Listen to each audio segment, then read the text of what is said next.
মায়ের যদি ইচ্ছে করে যে মেয়েকে ডাকবো কখনো জন্য বা কোনো কিছু ছোটোখাটো কিছু একটা কিছু ওকেশনও যদি না থাকে এমনি যদি ডাকে, তাতে কিন্তু মেয়ের জামাইকে নিমন্ত্রণ করে ডাকতে হবে।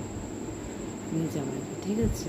এটা নিয়ম, বাড়ির শ্বশুরবাড়ির নিয়ম এরকম আছে যে ওই আমার ছেলেকে তো নিমন্ত্রণ করে ডাকে না তোমার মা, কিছু একটা হলে মানে নিমন্ত্রণ করতে হবে, এটা নিয়ম। তুমি যদি এমনিও যাও তাতেও নিমন্ত্রণ করতে হবে, নিমন্ত্রণ ছাড়া যাওয়া যায় না নাকি।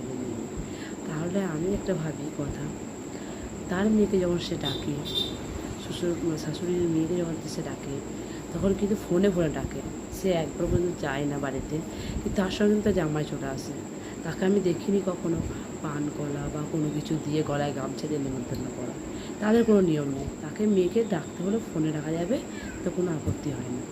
আর যদি শ্বশুরবাড়ি থেকে যদি বউ যদি চায় বাপের বাড়ি, তাহলে কিন্তু তাকে কিন্তু নিমন্ত্রণ করে যেতে হবে, বাবাকে বলে যেতে হবে বা মাকে বলে যেতে হবে, বা তার ভাই যদি থাকে ভাইকেও বলে যেতে হবে। মেয়েকে বউকে বললে হবে না, ছেলেকেও বলতে হবে। এমনি ডাকলেও তোমাকে তাকেই ডাকতে হবে। এটা কোন ধরনের নিয়ম?